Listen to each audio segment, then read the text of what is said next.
If you were to ask me to name a band or a guitar player or record that has immensely influenced the way that I play, no doubt one of my top picks would have to be Tom Verlaine and Television, and specifically this album, Marquee Moon. Now, you can tell here that I didn't frame this just for this video.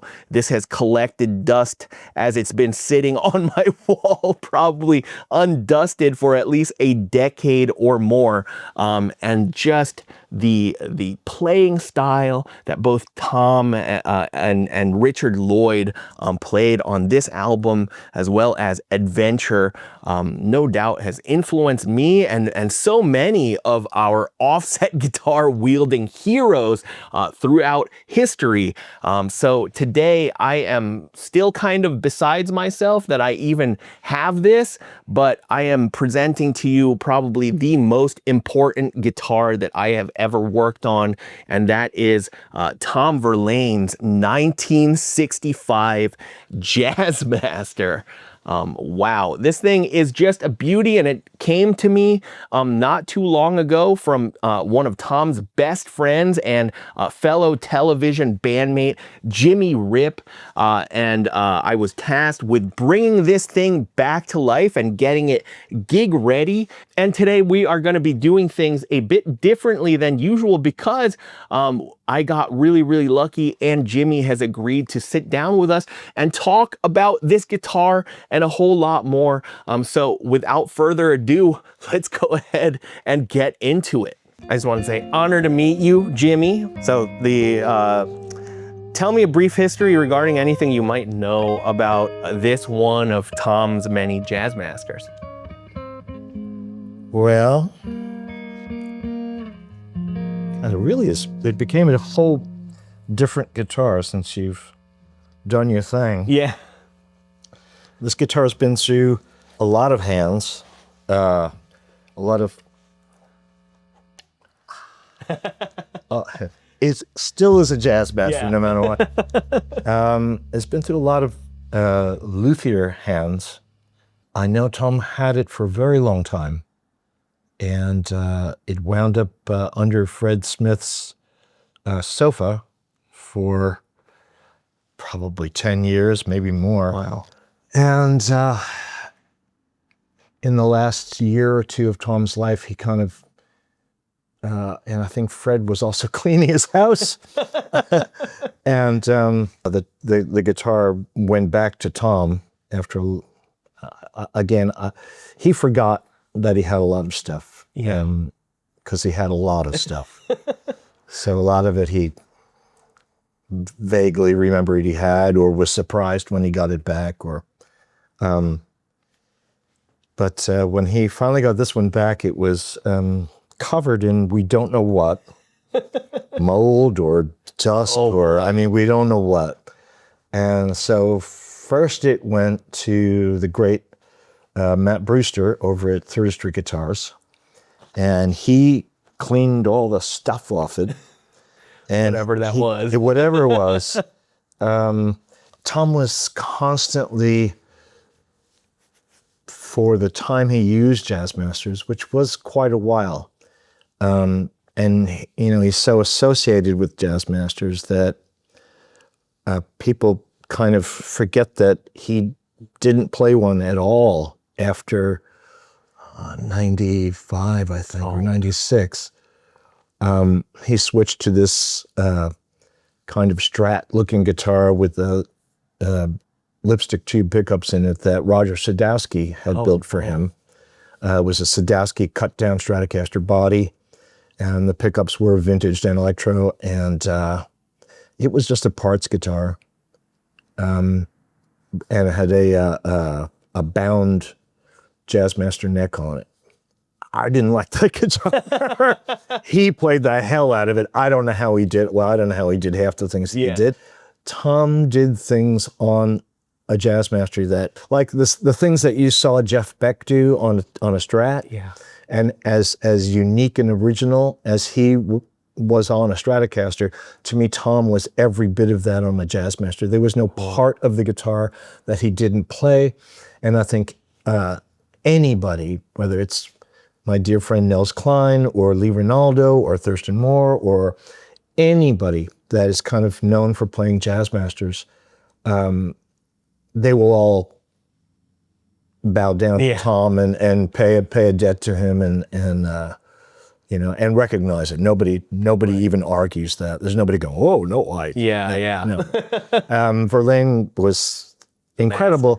The thing that used to make me laugh and want to kill him was that every time he would do something, just like a noise would come out of the amp, I'd turn around and go, what the fuck? And I turn around and I go, how'd you do that? He'd go, he'd laugh, turn his back to me and do it again.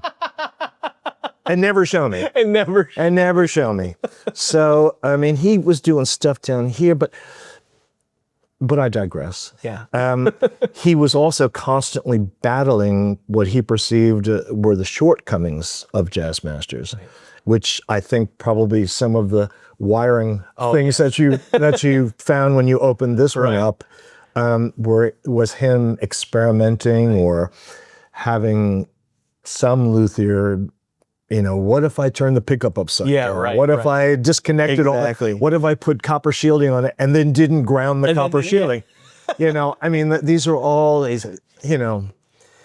So he was, you know, to him, these were cheap guitars. That's because when he started buying, I mean, like the Marquee Moon Jazzmaster, which was a 59 anodized guard, I think he bought it for like $110 or something, you know. But nobody in the early 70s, nobody wanted these things. Nobody. Right.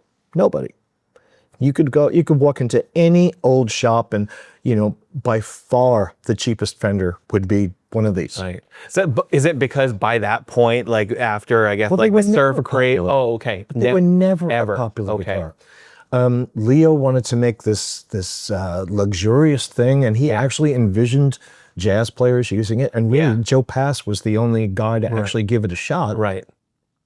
And he made some beautiful records with it, but it never caught on. Like the Ventures used it for a minute, and then went back to Mose Wright and you know, Stratocasters and stuff. But so it just. They were just a guitar that was forgotten, and it was expensive. Oh, right. They were the top of the line guitar, and they cost another. You know, when a 61 Stratocaster was $180 plus case. Yeah. You know, Jazzmaster was like $400. Wow. It was nuts. And that was probably what, like $3,000 or something back then. I didn't want to think about that part. But you know, and if you were going to play jazz, obviously you were going to go buy a Gibson hollow body and, you know, be Johnny Smith or something, you know. But so Tom was always fighting these things. The bridge was the main thing that he always fought. Yeah. And he had the most insane remedies for that crazy bridge with the little notches in it. Yeah. One of the funniest ones was I walked into a rehearsal one day and he was sitting there with a bottle of red nail polish. Oh. And he was just painting every notch on the outside of where he wanted the string because he thought if he built up enough nail polish. Right. So he had, I think it was on a Jaguar. There's just this red glossy nail polish. I was like, what are you doing, you know? But there was the only solution back then was, I remember people used to get Mustang bridges and put them on. But that didn't work either. It was still popping out, especially if you did what he did, because he was yanking everything. Yeah. And he hit pretty hard at times. So it would never stay in tune. It would never. And then he hated that. All the stuff behind the bridge. So he would, in a bag, he had this huge collection of like napkins. And eventually he came to believe that the Starbucks napkins, this is so Tom. What? Tom could hear things. Tom literally could hear things that no other human could hear. Yeah. I always called him dog ears because and I used to doubt him. He was like, Jim, you don't hear that? You don't hear that little noise from the thing? And I'm like, I don't, Tom.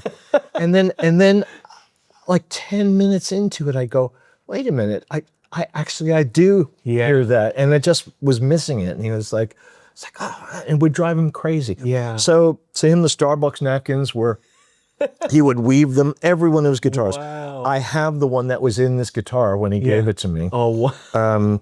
That's in a bag. He also had this thing, I can't remember what it was called, like a reso bar or something. It was this attachment that screwed onto the vibrato plate. Is it the buzz stop? Buzz stop. It was the buzz stop at a reso bar. Buzz stop. Yeah. Reso bar was an Epiphone thing, like on jazz guitar. Anyway, yes, the buzz stop. Yes. That was on here, which I have in the bag with the napkin. Okay. And did that solve a lot of his issues? No? It's a much maligned, I feel like, addition now in like today's. Forgotten thing. If anybody, no, I would never sell it, but I do have. And then this thing, the Fathead. Yes, tell me about that. Well, you know, this was a thing in the 70s. I forget when the company existed. It's obviously long gone now, but I remember it. Mostly bass players used it. Trying to get rid of the dead spots on P basses and jazz basses. So it was mostly a bass player thing, but they also made it for not. When you say dead spots, what do you? I'm a bass player, and I'm wondering a lot of P basses and a lot of basses. You know, especially for recording a lot, right? Plugged in direct.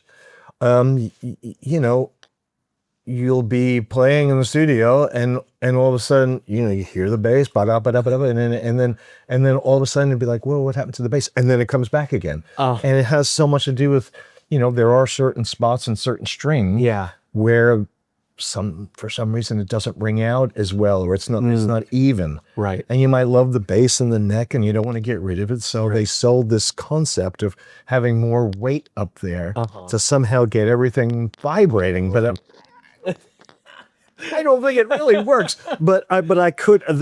I would not ever take that. Right.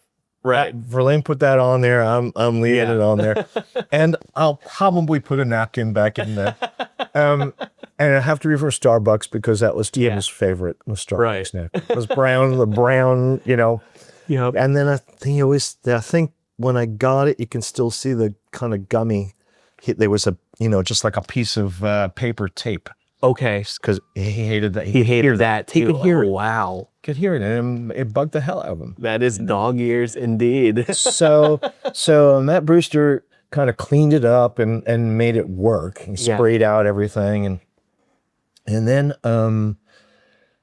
when Tom left us, I wound up, Patrick, who was our sound man, Tom left a lot of gear to us, and so it was 5 12 by 20 storage lockers. Whoa. Packed from floor to ceiling, wall to wall.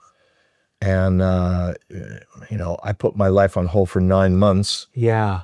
To open every one of those boxes. And that's where the archive came from. That's just been taken to the New York Public Library. Yeah. And so much gear. A lot of guitars and a lot of pedals and things. Again, you'd open up a box marked books and there would be a tone bender and a univibe. And Tom always used to say to me, Jim, I don't like pedals. You're the pedal guy. You're the effects guy. You do that. And I mean, like, he always had, well, in the last days, he didn't. He just had a tuner and a tube screamer. Okay. But there was, in the 80s, he had 5 or 6 pedals on the floor. And I remember because I had to set them up every night. Because no matter how many times he did it, he still could never suss out, okay, it goes in here. And then I swear to God, Jim, so this goes into, like the 20th night of the tour. Does this go in here? But his brain just worked in a different way. Would you say that in the back in the television years, like Marquee Moon and Adventure, was he going clean, just like straight as amp? I think back so, then. yeah. Okay. Yeah. Although on the record side there were things, right?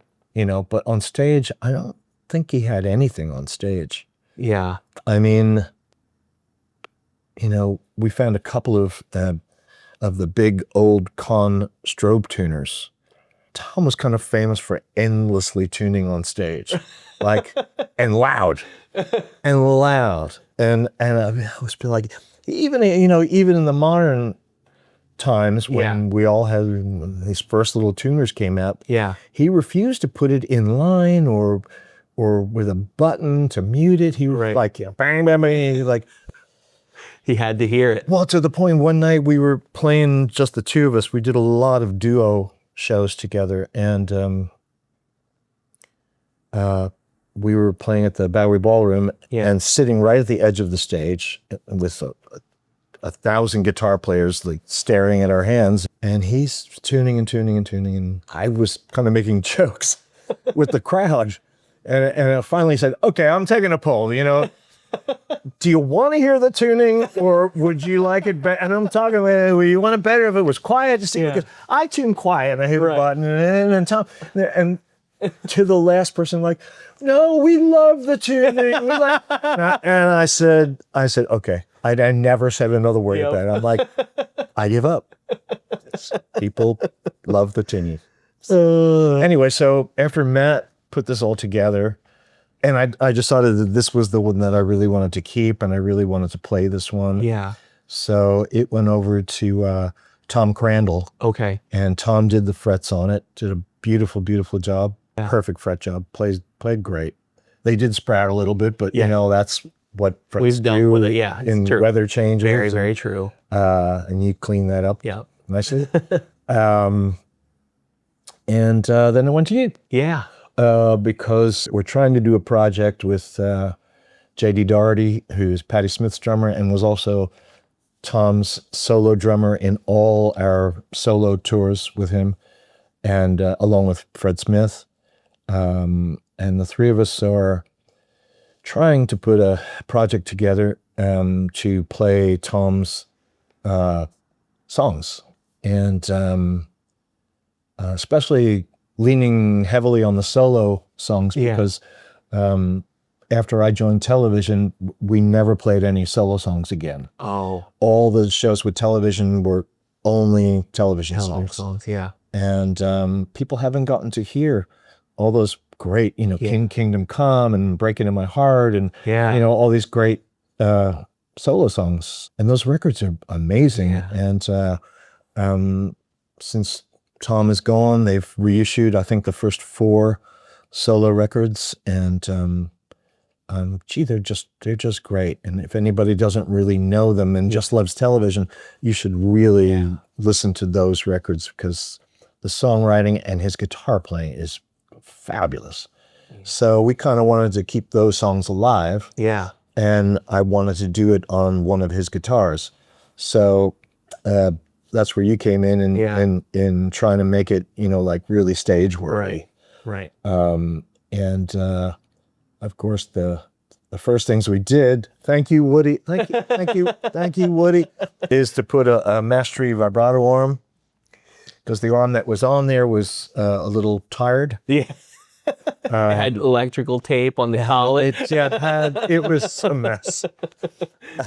And we also put on a mastery bridge. I think that was on there already. Yeah. Was that, did Tom put that one on? No. Okay. Although Woody did come, Tom and I played at a show for the 50th anniversary of the Jazzmaster. Oh.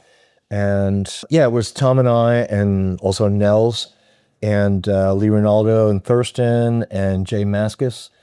All that I can remember. I can't remember the name of the club.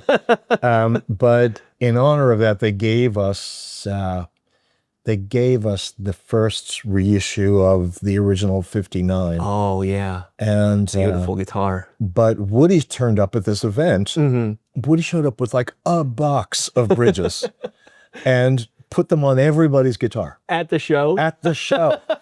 He was running around. I mean, I know him and Nels are great friends for a long time, and Nels was very helpful. I know, they're both to each other, and but Woody was running around putting bridges on, intonating. I mean, he was They haven't like had a drill and It was everything. spectacular watching him do that. It was Wow. spectacular. So that's how I got to know Woody. Yeah. And he very, very, very, very kindly sent me the bridge and the vibrato one Yeah. to put on this guitar, and also a couple other ones that Tom left me. So Tom himself never rocked Master. He did though. Oh, he did. He did because, but like I said, he didn't really play Jazzmaster. Yeah. Anymore after. Yeah, and that Sadowski thing that he had, Yeah. which by the way had on it a kind of continuation of the Fathead concept, because Tom went out and got, because that thing is like it had no arms, so it was like a hardtail Strat. Okay. And Tom went out and got a block of granite Okay. about that big and drilled 6 holes in it. Okay. So the strings would first go through a block of granite about a quarter inch thick, through that, and then out Through the back. bridge, through the back. Wow. And the strings held the block of granite in place. It wasn't screwed in, it wasn't glued in, it wasn't fitted in, it was, it was kind of the fat head, but maybe the fat body, I don't know. Wow. I can't imagine granite as something that would make, right? Like, I guess I don't think of stone as being something. But this is why when you called me and told me about the craziness going on inside this guitar, I was just like, not surprised. no. I sent you the slapping forehead emoji with an "Oh Tom" after it, But he would do stuff like that. But he had box after, I cannot tell you, probably at least 10 boxes of parts. Yeah. Dials, little bits of like screws, like hundreds and hundreds of like old vitamin bottles with like 4 screws inside, and no label saying, screws from Jaguar, or Yeah. nothing. Just mystery. But I bet if he was here and I held up one of the, oh no, that's You would from know the exactly where it's from. yeah. Wow. Yeah. I wanted to ask you, so, because when we were chatting that there were other Jazzmasters, obviously, in the collection. What was it about this one that made this the one that you wanted to keep? I liked the neck on it. Okay. To me, everything else you can work around. Sure. It also, it's not light, but it's not heavy. Right. I was never a Jazzmaster player. It was never my guitar of choice. I used to have a fantastic, was a see-through white with gold hardware. Yeah. Which about a year ago or two years ago popped up on Reverb.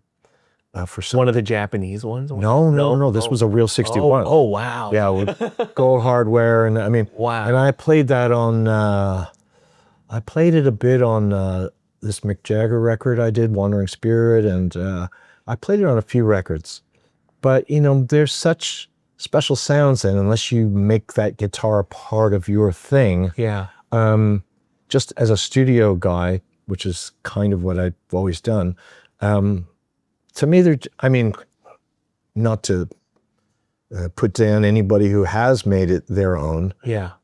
But you have to really get into this guitar. They're not the easiest guitars to play. And they do have a lot of little tricky, great things about them. But it's, every time I look at a picture of me, it seems like I'm playing a Telecaster, which are also not easy guitars to play. But, or a Strat. But there's nothing I haven't owned or played. But somehow when I played this one, especially because I have a picture of it with Tom, kind of, probably 4 or 5 months before he passing it on to me. Yeah. This one meant a lot to me, There was a couple of other ones that were more famous, like as far as, documented pictures, him on stage and CBGBs and, the 70s and stuff. And they were beautiful and historic, but I thought, well, geez, if I can't take this out and play it Right. in a club or take it on the road or something like that. This one is not historically significant other than the fact that it was his guitar and he did play it, and he obviously fucked around with it. So he must have liked it enough to try to turn it into something else or try to force it to be the way he wanted it to be. Right. So I appreciate that it's gone through the struggle with him. And now between Matt and Tom and you, Tom Crandall, it's really, geez, when I came in and started to play it, it was just like, wow. Yeah. It really is beautiful. And now I think I'm going to really be happy playing this thing. I'm truly, seriously, very honored that you brought this to me, and I'm so glad that that was your immediate response upon sitting down. Oh yeah, boom! It jumps now. Yeah. I mean.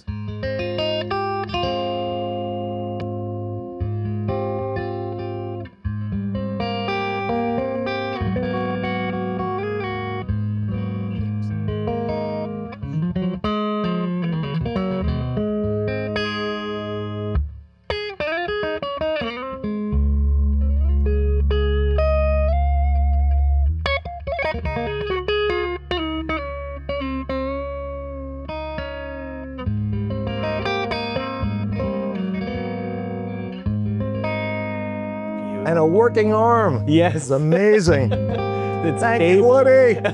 Thank you, Woody. Yeah, it sounds gorgeous. And that's the rhythm circuit.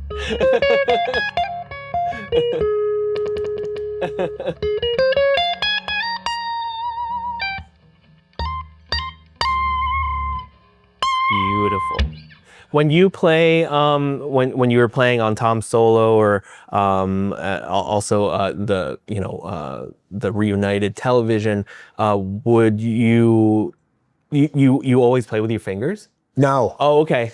No, you can't play that music. Yeah. I gave up picks about 5 years ago. Okay. Unless I'm playing with an artist where it's just, it has to be. Right. I prefer to use my hands. Also, it's a lot cheaper. Yes. Which Verlaine would really appreciate. And Howlin' Wolf, who's my absolute god, he actually fired Hubert Sumlin and told him to come back when he got rid of the pick. Was that the big inspiration maybe a few years ago? It happened, COVID. Yeah. As we were all sitting on the couch, endlessly playing guitar, Right. I just kind of, sitting doing that. And I was like, man, this is so much better. Yeah. Such a more direct connection. And, but if we get this band together to play Tom's songs, I have to go back to pick it. It was funny because I've been starting to kind of learn Tom's parts of those songs, and it's just, you just can't do it. You have to have a pick. And so I was like, shit, I forgot how to do this. So it took about a month before I got my ups and downs together again. Yeah. Wow. But yeah, it's a whole other thing, I've had people comment on my videos where I'm doing a demo. I'm not the greatest guitar player despite having played more than half my life. I just haven't practiced as much. But sometimes I'll strum with just my thumb. And I've had people comment and be like, we don't really see too many people doing that. And I'm like, it's probably because it's probably because I'm primarily a bassist these days. So. Well, I mean, Jeff Beck did pretty well. Yeah. He's the prime example. Of playing with his thumb? Yeah. No, well, with everything. Yeah. Right. What an extraordinary guitar player. Seriously. Completely unique, original musician. I stood about 8 feet away from him, and his amps were like 4 feet away from me. And I was in the wings at one of those Clapton Crossroads shows. Yeah. And I stood there. I mean, I had absolutely clear view of his hands and what he was doing. And, you know, usually if I watch a guitar player, I go, okay, I see it. Yeah. You know, I'm probably couldn't pick up the guitar right now if it's somebody really extraordinary and do exactly that. But I see how you're doing it. And if I sat and tried to learn it and and practice it for, God knows how long, I could do that because I understand it. Right. I see it happening. From 8 feet away, the sound that was coming out of the amp, I was watching his hands going, how is it happening? It was just like Verlaine. It was like the same as Verlaine. Yeah. He said, God damn it, what is that? Voodoo. What is that? I said, and Jeff had so much going on between the volume dial, the tone dial, the arm and another finger, and wow. Jesus Christ. Extraordinary. It's true. Extraordinary. And Tom was the same. Sit in rehearsal with him, and I'd hear something happen at a whisper volume because, God, the last 10 years with television, we played so quietly. So quiet. Really? Oh, yeah. I mean, we were both using AC30s. I don't think, well, I know mine was never above 1. Wow. Never. Yeah. 31 amp. Yeah. Never above 1. And that's for even stage or That's what I'm saying. Everything. Okay. That's what I'm saying. Yeah. And there was, they were pedals, but it was conversation level. Wow. And everything I imagined was just coming through what, the monitors, or were you guys using in-ears or? No. Oh, No. God, no. Just hearing whatever is on stage. And Tom became very allergic to bass. In the last years, he just couldn't stand it. He couldn't stand low frequencies. Yeah. It was in our contract that the subwoofers had to be not turned down. They had to be shut off. And Tom would make the sound man show him that it was the subwoofer, the amplifiers, and clicked off. Oh, wow. He would make him show him. And poor Fred, had to roll off all the bottom end and play, literally on 1. Wow. So fascinating. Yeah. It was just like his taste at that time, or was he? Yeah. But he was, oh no, it makes me physically ill. Oh. I can't. He was insanely sensitive to it. Like if we checked into a hotel and there was any kind of a rumble from something, he used to change rooms like 5 times a night, Yeah. And I'd be like, what? What are you doing? And you're like, oh no, you don't hear that? Again, I'd say, no, I don't. And then 10 minutes later, I would hear like, ooh, ooh. And I'd be like, what is that? I don't know. It's air conditioning or something.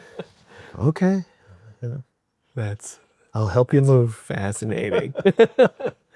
The one other thing I did want to ask you is that you asked me to set this up in E flat. Is that like the tuning, the primary tuning that? Well, the last, I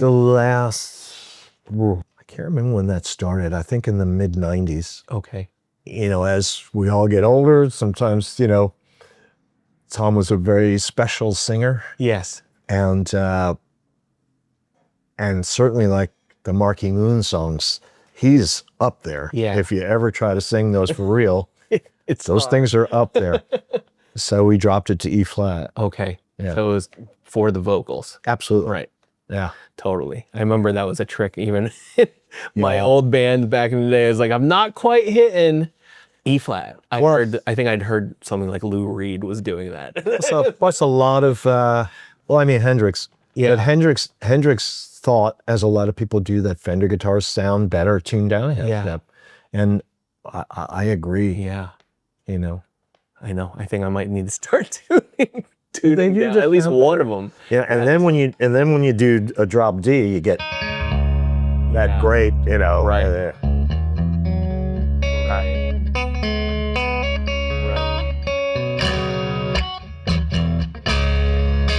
Yeah. Beautiful. Yeah. These pickups are really good. Yeah. Really good. Well, Jimmy, thank you so very much. I really pleasure. appreciate Thank you. taking your time. Now you want me to pay you too, right? I know. I'm happy to.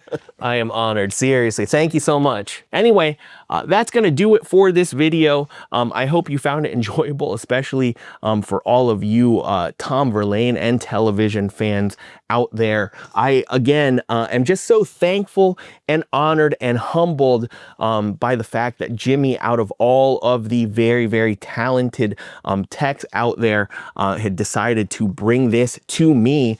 I am very, very much looking forward to seeing how Jimmy utilizes this guitar in the future. What do you all think? Is there another legendary offset guitar that you hope somehow graces my bench sometime in the not too distant future? And if so, whose offset guitar would that be? Definitely let me know down in the comments. If you haven't already, please hit that like and subscribe button, as well as the notification bell to be notified of new videos as soon as they drop. And don't forget to follow Totally Wired Guitars for more offset guitars modding tips.